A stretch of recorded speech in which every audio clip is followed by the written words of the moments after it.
C'est une institution vieille de 60 ans, mais jusque-là, très peu connue des populations. Qu'est-ce que c'est le Conseil de l'Entente? Aucune idée. Je le connais depuis l'école. Il est composé de 5 ou 6 pays de la sous-région. C'est une structure étatique qui a pour mission certainement de renforcer, n'est-ce pas, la coopération entre les différents États. Et dire que le Conseil de l'Entente vient de célébrer avec faste ses 60 ans d'existence. C'était le 29 mai dernier. Né de la volonté de 4 pères fondateurs, le Conseil de l'Entente a pour objectif le maintien de la paix et de la sécurité dans son espace, ainsi que le développement des pays membres en vue d'assurer le bien-être de ses populations. Une histoire qui débute en 1959. 3 éléments doivent être pris en compte pour comprendre le contexte historique de la mise en place du Conseil de l'Entente. Le premier élément, c'est la colonisation française en Afrique noire.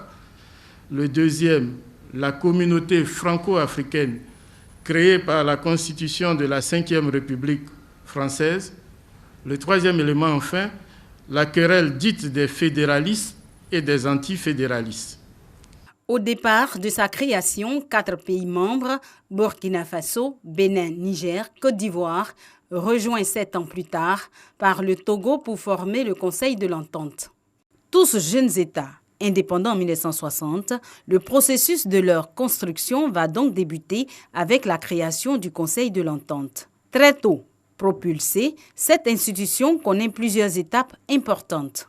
Ce que nous appelons l'âge d'or, c'est la période de 59 jusqu'au début des années 90, où le Conseil de l'Entente a mis en place un vaste programme de développement, surtout de développement rural.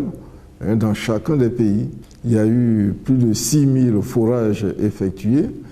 Il y a eu un programme touristique avec la construction de réceptifs hôteliers.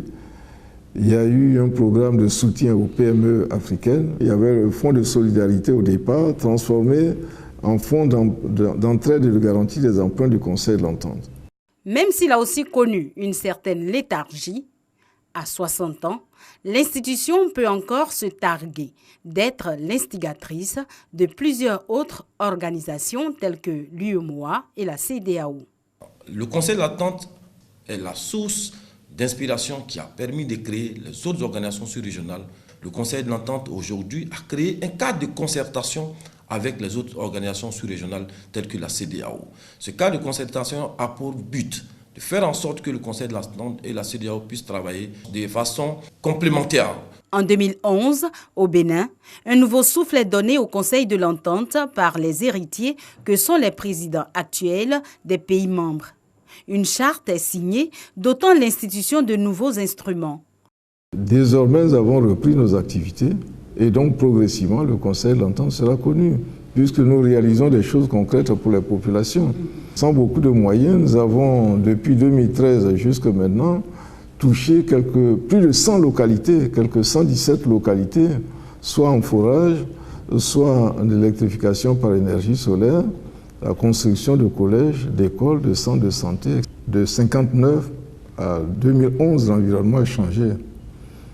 Donc les défis qu'on avait en 1959 ne sont plus tout à fait les mêmes défis qu'aujourd'hui. Nous sommes en transition démocratique. Au cours des festivités marquant ses 60 ans d'existence, une semaine durant, l'entente et la solidarité, 2 valeurs qui caractérisent les membres de cette organisation, ont été aussi célébrées. Il y a un sentiment d'appartenance qui est réel dans l'espace entente. Parce qu'il n'y a pas eu de guerre entre les États. Et ça, c'est l'œuvre du Conseil de l'Entente qui a fait en sorte qu'il y ait la paix dans son espace. Le rêve des pères fondateurs est devenu réalité. Les chefs d'État actuels veulent renforcer cela.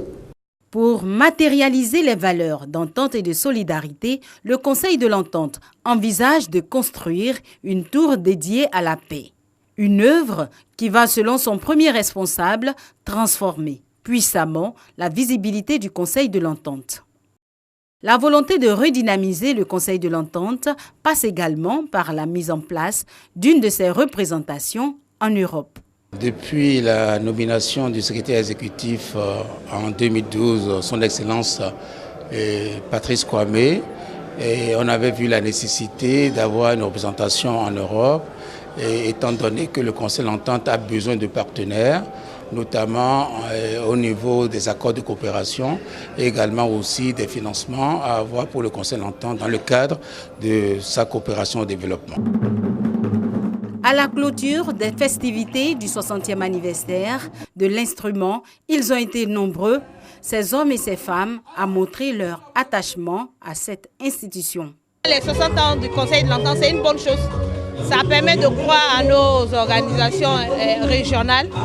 Nous pensons que la jeunesse du Conseil de l'Entente doit être mise en avant-garde dans la lutte contre le terrorisme, dans la lutte aussi contre la question de l'emploi du Conseil de l'Entente et de la lutte aussi pour la sécurité de l'espace entente. Notre rôle à nous, c'est de faire en sorte que dans l'espace entente, cette vision triomphe et serve aux intérêts des populations.